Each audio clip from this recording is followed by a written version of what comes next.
Well, welcome boys and girls back to Let's Get Cooking. This is our class here. It's a cooking class. Sometimes we even bake. My name is Miss Jeannie and I work at the community library in Salem, Wisconsin. So if this is your first time joining us, welcome. And if you haven't been able to see some of our other programs, you can go to our website at www.communitylib, that's lib.org, and you can go to the Let's Get Cooking class and look back on some of the other items that we have baked and cooked over the last few months. It's the second Tuesday of every month that we've been having some programs, and we're hoping to go through the summer with some fun, kind of some surprises. I'm going to introduce a couple of fun drinks for the summer that might be interesting to some of you. Well, today we are going to be making a breakfast bake. It's called a Bagel Breakfast Bake. And the recipe came from this book. This is a new one that I'm using. And it's called the Good Housekeeping Kids Cook book. And you can get this at the library. And this is one of many of our great library books that has some wonderful, fairly easy and fun recipes. It also has some great pictures, which is always a plus for me. I love to be able to see what it is that I'm going to cook. Matter of fact, if I really like what I see, it gives me a lot more incentive to try it. So you've got some beautiful color pictures and some fairly easy step-by-step instructions. And in the beginning of the book, like I talked about before, if there's ever any terminology that you've never heard before, you can always look in the front, and a lot of times you'll find the answers to maybe, like today, we're going to talk about a whisk. If you've never heard of a wire whisk, then maybe you need to look it up. But we're going to introduce it today and talk about it a little bit. So today is like a breakfast item that you can bake. I like to make it the night before and leave it in the refrigerator and then pull it out in the morning. It takes about an hour to bake in the oven, and then it's ready to go. Now some of you may like our family really enjoy having breakfast at night, so you could do that as well. So let's get started with this. I've put some of my ingredients together already. I've preheated my oven to 350, and I've also already made my bacon. The recipe calls for 6 pieces of baked bacon, cooked bacon. Have any of you ever made bacon on the stove before? Maybe some of you even bake it in the oven or use the microwave. I always use the top of my stove, and I use a pan like this. This is called a frying pan. And if you've never made bacon before, I would encourage you to try it because, well, first of all, I love the way the house smells when you make bacon. Fresh bacon is just wonderful. And also, it's just a fun item. You can add bacon to grilled cheese. You can add bacon to a lot of different things. But today, we're going to put it in our egg bake. So here I have my bacon that's already been cooked, and I broke it up in little pieces. I washed my hands, by the way, before I got started, which you should too if you haven't washed your hands yet. And I actually threw a couple extra pieces of bacon in because I don't know about your family, but my family really likes bacon. And so the recipe called for 6 pieces. I actually put 8 pieces in. So if you want to do that, you can do that as well. So I have my bacon ready. It also called for bagels. It's called the Bagel Breakfast Bake. So it asks for 4 everything bagels. And this is what you're going to look for. Now you can use Thompsonville or Thomas. You look for the everything. The everything bagel is a bagel that looks like this. Maybe some of you have had bagels before, and some of you might have had a plain bagel. But the bagel with everything has some extra little spices on it, which make it a little more flavorful. And so you can try it with a plain bagel or following the recipe and use the everything bagel.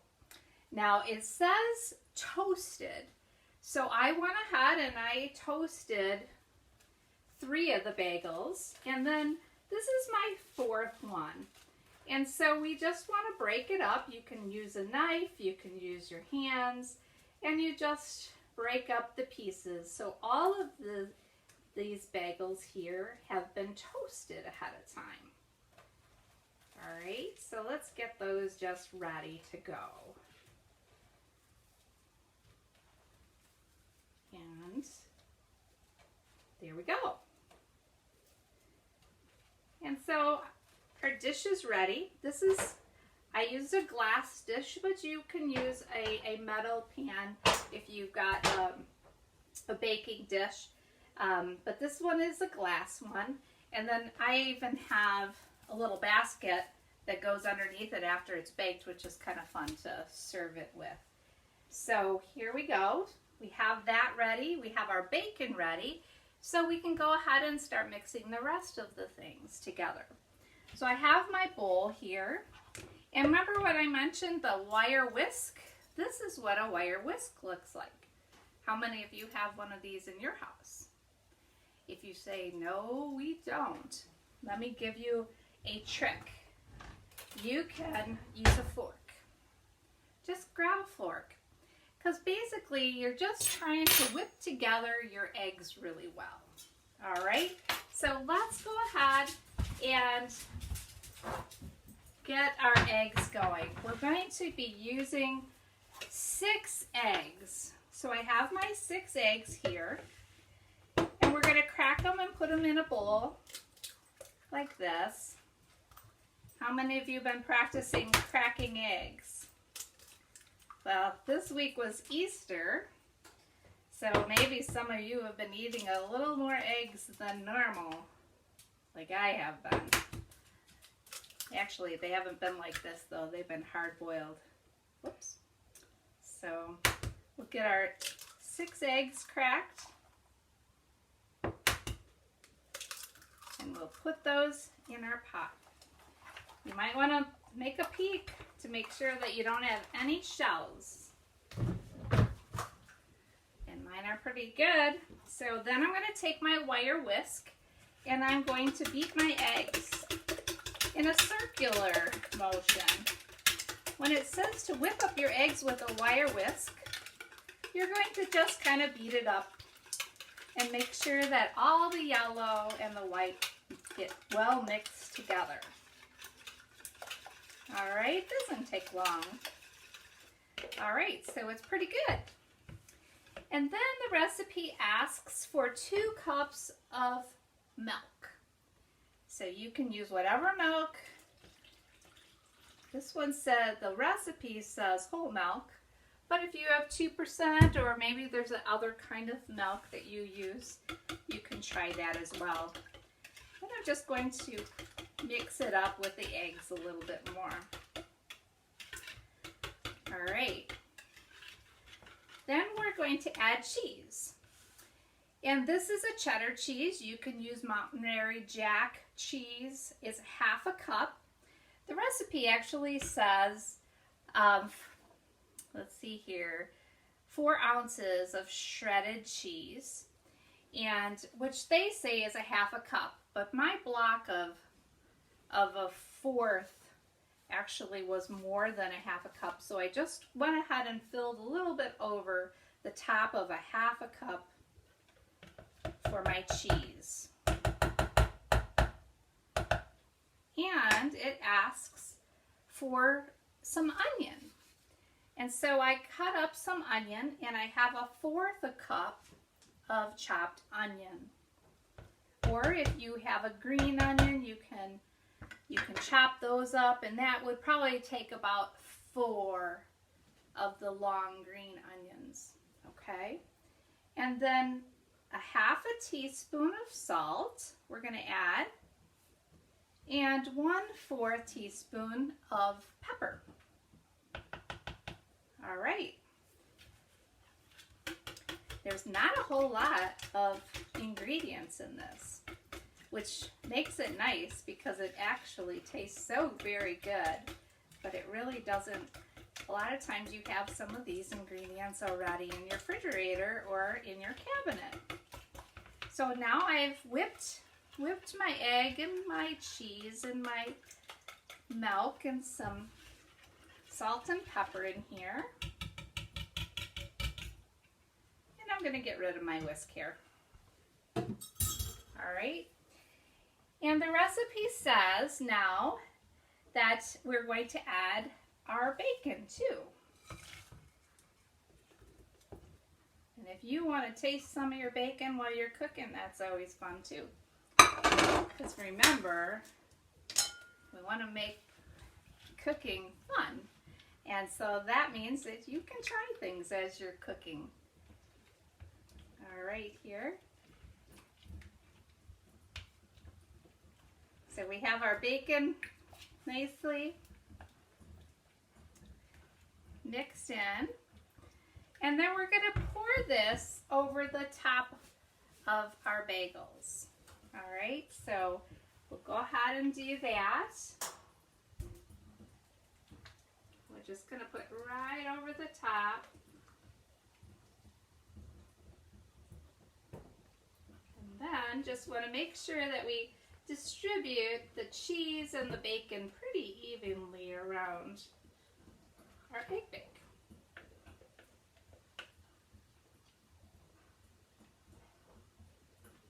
All right. Can you smell it? I can smell it very well. And we want to make sure that our oven is completely preheated before we put it in, because we're going to be baking it between 45 and 55 minutes. So there we go. What do you think? It looks pretty good, doesn't it? Yeah. Want to make sure everything gets covered, all the bagel pieces, that it's nicely pressed down inside the egg mixture. It will rise a little bit. The eggs will rise a little bit as they're baking. But we want to make sure that all the pieces of the bread are immersed in our egg and milk mixture. All right. Then we're going to put it in the oven. We're not going to cover it. We're going to just leave it like this, and we're going to put it in the middle on the top rack and let it cook for 45 minutes. Boys and girls, if you have a timer, I encourage you to use your timer, because the timer really helps me. And so we're going to go ahead and give it a little bit of time and see what happens. All right. All right. Well, I pulled the egg bake out of the oven. It actually took me 50 minutes rather than the 45. The recipe says 45 to 55 minutes. So I set my timer for 45. When I went to look at it, it was looking good. But when I pulled it out, I took my knife and I put my knife inside and I pulled it out, and it wasn't quite set. The eggs weren't quite set. So I let it cook for another 5 minutes, and you should do that too. You want to make sure that the eggs have completely set. They're not runny anymore, and they're completely baked. So the 50 minutes worked perfect in my oven, and so hopefully it'll work well for yours as well. So I pulled it out, and this is what it looks like. And I think it looks very pretty. It smells wonderful. And the recipes actually says, you might wonder, well, how many people can actually eat this? And they say it's 6 servings. But for our family, 6, that's a pretty big, generous serving. We probably would get a little more than 6 servings. Matter of fact, I'm going to go ahead and cut it and show you. As soon as it came out, I took my knife and I just went around the edges, which I do when I do baking as well, just to loosen it up away from the sides, because we don't want it to stick. And it did not say to grease the pan beforehand, and I thought that was interesting, and so I didn't, and it's actually fine with this pan. So I went ahead and cut a piece, and let me show you what it looks like here. This is a smaller piece, but you could definitely take a bigger piece. And this is what it looks like. It's still steaming hot. All right, and you're wondering what does it taste like, right? Wow, it's really hot still. But I'm gonna go ahead and try it because it looks very good. This might become a favorite recipe in your family, especially for holidays, because egg bakes are always fun. And you might even make them smaller pieces if you wanted to make maybe some pancakes on the side or something, and a fruit bowl.